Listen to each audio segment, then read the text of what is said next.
पश्चिमी राजस्थान की रेत में जब सूरज उगता है तो चमक सिर्फ रेत में नहीं होती, वो उन चेहरों पर भी पड़ती है जिन्होंने इस जमीन से सियासत की मगर समाज को अंधेरे में छोड़ दिया।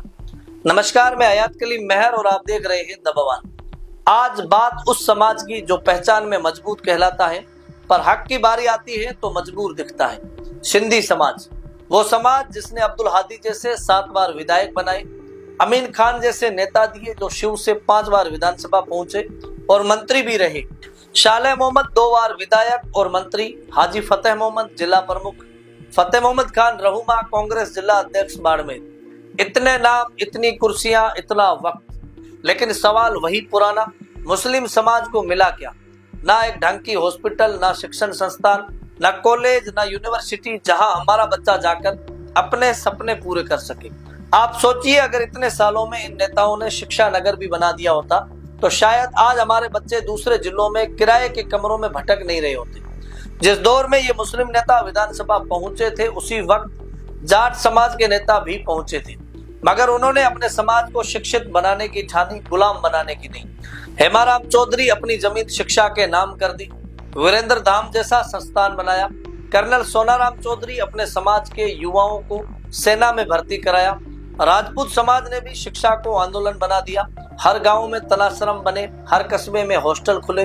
पृथ्वी सिंह कोलू, तन सिंह चौहान, रविंद्र सिंह भाटी जैसे राजपूत भामाशाहों ने शिक्षा की मसाल जलाई और उधर मुस्लिम अब भी सिफारिश और मदद के इंतजार में बैठे।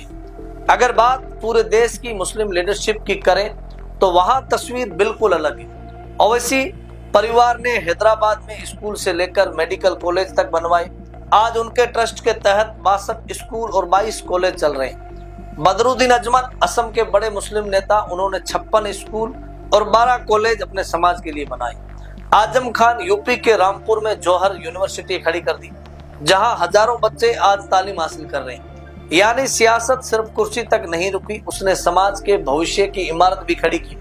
मगर पश्चिमी राजस्थान में क्या हुआ? यहाँ के नेताओं ने क्या दिया? सिर्फ इमोशन, सिर्फ डर का वोट, सिर्फ वादे। कब तक मुस्लिम समाज भाजपा के डर से ऐसे नेताओं को चुनता रहेगा जो बस भावनाओं का सौदा करते हैं पर हक का घर नहीं बनाते? नेताओं को सिर्फ तालियां नहीं चाहिए, उन्हें जिम्मेदारी का एहसास भी होना चाहिए। इमोशन हमसे ही क्यों चाहिए? वो भी तो कुछ रिटर्न करे ना। अब सवाल ये नहीं है कि नेताओं ने क्या किया, सवाल ये है हमने पूछा क्यों नहीं। हमने वोट दिया मगर हिसाब नहीं मांगा, हमने भीड़ दिखाई मगर सोच नहीं दिखाई। सत्ता में मुस्लिम चेहरों की गिनती बढ़ी पर समाज की हालत वही की वही रही। अब्दुल हादी ने 7 बार जीत ली पर पश्चिमी राजस्थान का बच्चा आज भी टूटी डेस्क पर बैठता है। अमीन खान ने 5 बार शपथ ली मगर शिव में अब तक बड़ा कॉलेज नहीं बना। साले मोहम्मद मंत्री बने मगर पोखरण में आज भी कोई बड़ा अस्पताल या हॉस्टल नहीं है।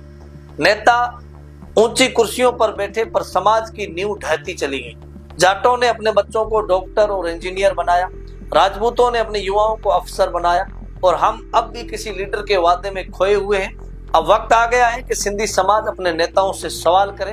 हमें सिर्फ सियासी पहचान नहीं, शैक्षिक इज्जत चाहिए, क्योंकि जो समाज पढ़ता है वो समाज उठता है और जो समाज सिर्फ तालियां बजाता है वो हमेशा झुकता है। ये स्क्रिप्ट किसी के खिलाफ नहीं है, ये एक आईना है जिसमें अगर आप झांकेंगे तो आपको अपनी जिम्मेदारी दिखेगी, नेताओं की नहीं। अब हमारी परीक्षा है, हम अपने बच्चों को राह दिखाने वाला बनाएंगे या वोट देने वाला बने रहेंगे। अब ये फैसला हमें करना है। सवाल कीजिए, क्योंकि चुप रहने वाले समाज को इतिहास कभी याद नहीं रखता। हम किसी पर इल्जाम नहीं लगा रहे, हम अपने हक की बात कर रहे हैं। सवाल कीजिए अपने बच्चों के मुस्तकबिल के लिए। बात खाली लीडर चुनने की नहीं है, बात उस रहबर की है जिसने हमारी रहबरी करते हुए हमारे भविष्य के लिए क्या योजना बनाई। सवाल कीजिए, क्योंकि हमारे लिए स्कूल, कॉलेज और हॉस्टल नहीं बने, क्यों हमें सिर्फ वोटर बनाकर छोड़ दिया गया, क्यों हमारा मांझी अंधकार में डूबा है। अब वक्त है अपने बच्चों की कलम उठाने का, अपनी खामोशी तोड़ने का और अपने नेताओं से जवाब मांगने का, क्योंकि जो समाज सवाल करता है वही समाज बदलता है।